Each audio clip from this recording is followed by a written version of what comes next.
Hello students, welcome to my YouTube channel doctor Anjana Srivastava, management by doctor Anjana Srivastava. तो हम लोगों ने इससे पहले के उसमें अपने चैनल पे देखा था कि हम लोगों ने फैक्ट्री एक्ट को समझा था और फैक्ट्री एक्ट के बाद हमने सेफ्टी के पॉइंट्स पे डिस्कशन किया था। इसके बाद हम आए थे कि सेक्शन सेफ्टी में वर्कर्स की सेफ्टी के बारे में क्या क्या कहा गया है, जिसे चैप्टर 4 में हेल्थ को चैप्टर 3 में बताया गया था, सेफ्टी को चैप्टर 4 में बताया गया है, सेक्शन 21 से 41 के बीच में। ठीक है, इससे पहले हम लोगों ने सेक्शन 25 तक डिस्कशन कर चुके हैं। अब हमारा पॉइंट आ रहा है सेक्शन, जो हमारा डिस्कशन होगा वो होगा नेक्स्ट सेक्शन के लिए, वो है हमारा casing of new machineries. Casing of new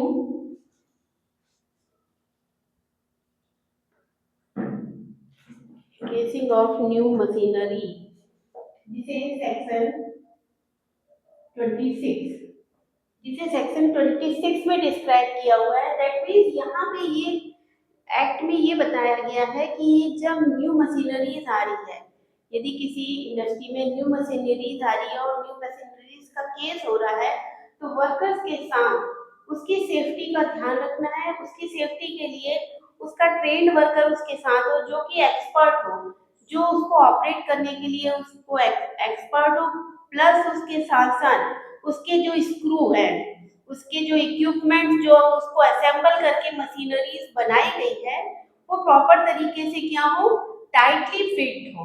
क्योंकि केस कैसा है हमारा, न्यू मशीनरीज का है। मान लीजिए स्क्रू ढीला है, कोई मूवमेशन हो रहा है उसमें, और मूवमेशन के दौरान उसमें वो खुल के फैल गया। मान लीजिए पंखा ही है ना, और पंखा लगा हुआ है और वो खुल के गिर गया, तो किसके हेड पे आके गिरेगा, वर्कर्स के। तो ये हाइजीनिक कंडीशन हो जाएगी। इस कंडीशन से बचने के लिए, ऐसी हैजार्डियस कंडीशन से बचने के लिए ये जरूरी है कि ये सारी चीजों के लिए वर्कर्स को सेफ रखा जाए, और इसके थ्रू उनमें उनकी बोल्ट, उनकी गियरिंग और सब पे उनका प्रॉपर तरीके से सेटिंग उसमें हो, उसमें मेंटेनेंस उसका प्रॉपर हो। ठीक है, इसमें केवल इतना ही समझना है। नेक्स्ट हमारा आ रहा है सेक्शन, वो है women's and children near cotton openers.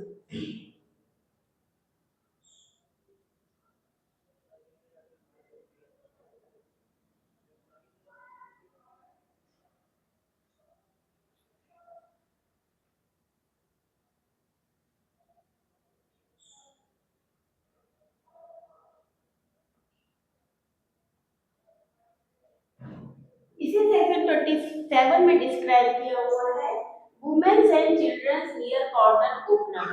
Cotton openers एक नया वर्ड है जो कि फैक्ट्री एक्ट में डिस्क्राइब किया हुआ है। कॉटन ओपनर्स मीन्स है कि कोई भी न्यू प्रोसेस हो रही है, जहाँ नया वर्क कुछ भी स्टार्ट हो रहा है, न्यू मशीनरीज लगाई गई है, नया प्रोडक्शन कुछ स्टार्ट हुआ है, तो ऐसी जगह पे स्ट्रिक्टली वुमेन्स एंड चिल्ड्रंस को प्रोहिबिटेड किया जाएगा।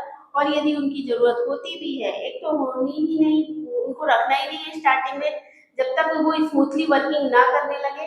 और यदि होती भी है तो वहां पे साथ में उनके ट्रेंड वर्कर हो, यानी उनको पूरा हैंड ओवर नहीं रखना है। ठीक है, इस सेक्शन में केवल इतना ही डिस्क्राइब किया हुआ है। इसके बाद नेक्स्ट सेक्शन आता है आपका, जो आपको बताता है होइस्ट, लिफ्ट एंड चेन्स के बारे में।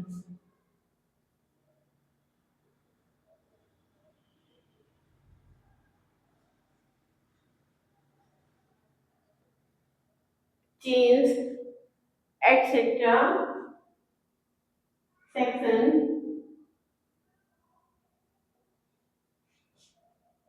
सेक्शन आपको 28 29। अब यहाँ पे जैसे नाम से पता चलता है, जब आप मशीनरीज में काम करते हैं तो बड़ी बड़ी आपको मशीन्स उठाने करने के लिए या वर्किंग के दौरान लिफ्ट की जरूरत पड़ती है, चेंज की जरूरत होती है ना, और होस्ट की जरूरत होती है। तो ऐसी कंडीशंस में वो प्रॉपर सेट हो।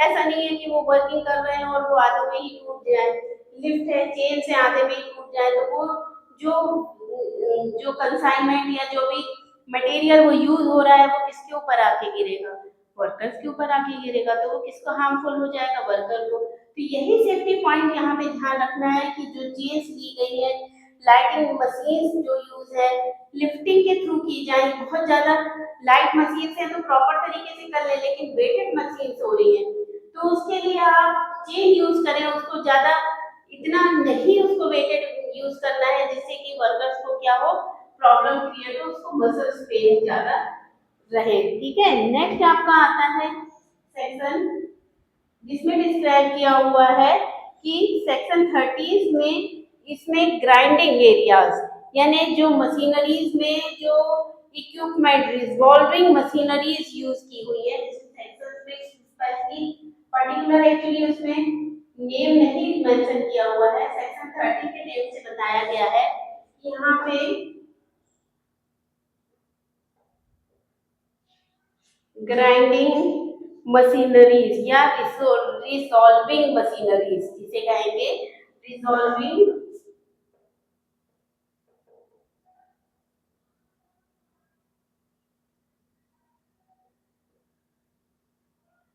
या ग्राइंडिंग मशीनरीज में जो स्टोन लगा होता है या फिर जिसे कहें जो बड़े बड़े पत्थर वगैरह यूज होते हैं वो प्रॉपर तरीके से फिट हो।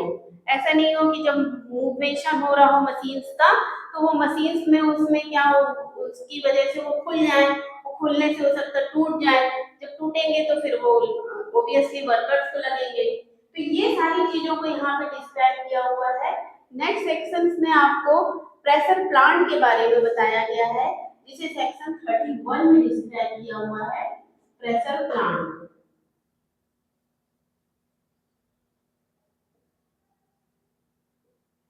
इसे सेक्शन 31 में डिस्क्राइब किया हुआ है। इस सेक्शन में ये बताया गया है जो मशीनरीज में जैसे जब फैक्ट्री में मशीन्स काम करती हैं तो मशीन्स को वॉश करने के लिए या बहुत सारी चीजों के लिए जब प्लांट में पानी का यूज किया जाता है तो ऐसी जगह पे कितने प्रेशर से आप पानी को फ्लो कर रहे हैं, इसका ध्यान रखना है। ऐसा ना हो कि इतना ज्यादा फ्लो हो जाए कि वहां पे वो वर्कर्स के लिए हार्मफुल हो जाए।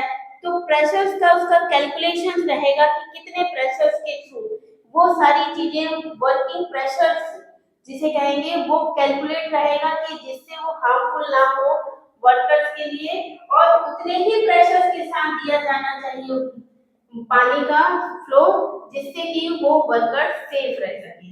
नेक्स्ट आपका आता है यहाँ पे सेक्शन, उस सेक्शंस में आपको सेक्शन 31 के बाद जो सीधा इसमें सेक्शन 33 डिस्क्राइब किया हुआ है। इस सेक्शंस में आपको pits sumps and opening in floors,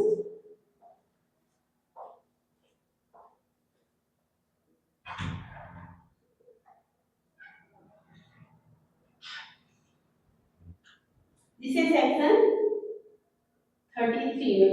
अब यहाँ ध्यान रखिएगा कि अभी हमारा section continuous section sequence wise चल रहे थे, यहाँ पे हमारा 31 के बाद 33 पे आ गया। इनके बीच के सेक्शंस को अलग डिस्क्राइब किया हुआ है, लेकिन यहाँ पे fits terms and opening in floor यानी ऐसे एरियाज यदि फैक्ट्रीज के ऐसे एरिया पे जहाँ पे ओपन एरिया है फ्लोर के यानी खुला हुआ है, कहीं गड्ढे वगैरह हो, फिट्स वगैरह हो, तो वहाँ पे प्रॉपर नोटिस बना दिया दे दिया जाना चाहिए कि वो प्रॉपर वहाँ पे पहले से ही प्रिकॉशन हो, उसका डिस्टेंस मेंटेन हो कि उस गड्ढे में वो कहीं गिर ना जाए वर्कर या उसके साथ के कोई एम्प्लॉयज ना गिरे। इसके साथ साथ ऐसे एरियाज में उनको अवेयर करें, साथ साथ उनके मेंटेनेंस का भी ध्यान में रखना इस सेक्शन में डिस्क्राइब किया हुआ है जो कि आपको सेफ्टी के लिए, ये स्पेशली किसके लिए है, ऑनर्स के लिए है।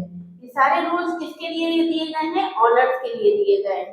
ठीक है, नेक्स्ट सेक्शन जो डिस्क्राइब हुआ है वो आपका दे रहा है, वो है precaution against dangerous famous and gases.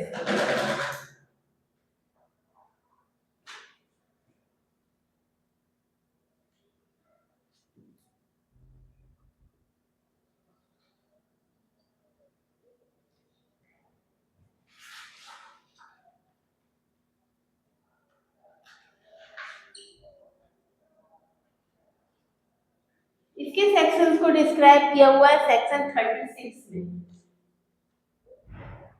इसके सेक्शंस को डिस्क्राइब किया हुआ है सेक्शन 30 में। दैट मीन्स यहाँ पे इसका मीन्स ये है कि ये प्रिकॉशन उन फेम्स एंड केसेस के लिए आपको प्रिकॉर्ड करना है। दैट मीन्स उनको अवेयर करना है कि यदि कोई डेंजरस गैसेस वगैरह लीक हो रही है, जैसे भोपाल गैस क्रांति केस हुआ जब, तो वहाँ पे पहले से अलर्ट किया गया, लेकिन उन्होंने वहाँ के वर्कर्स या जिसे कहें ऑनर्स को इस बात का अवेयर ही नहीं था कि हमारे जो वर्कर्स काम कर रहे हैं, जो हमारी बैकबोन है, वो सफर कर जाएंगे, है ना। तो अब इसके लिए उन्होंने जब मेंटेनेंस नहीं दिया तो क्या हुआ कि वो बहुत बड़ा डेंजरस केसेस बन गया। वो केसेस की वजह से क्या हो गया, वहां पे वो वर्कर्स डेथ हो गई उन सब की। एक बहुत बड़ी हिस्ट्री बन गई जो कि हम सबके सामने आज है। अब इसमें पेनाल्टीज किसको लग जाएगी? इसी एक्ट में हम लोगों ने जब उसके ऑब्जेक्टिव्स पढ़ा था तो हमने इसमें देखा था कि यदि ऑनर्स इन सब चीजों को नहीं ध्यान में दे रहा है तो हमको पेनाल्टीज देनी पड़ेगी, और यदि उन्होंने वहां पे नहीं किया तो ओबियसली वहां उनको फाइन देना पड़ा, पेनाल्टीज देनी पड़ी, और उसके साथ साथ मेंटेनेंस को भी उनको वर्कर्स को ध्यान में रखना पड़ा। ठीक है, चलिए हम अपने सब्जेक्ट से, अपने टॉपिक से बियॉन्ड नहीं होंगे, हम उतना ही समझेंगे अभी जितना जरूरत है हमें। ठीक है, थैंक यू। कितना हो गया? 11, 11:30।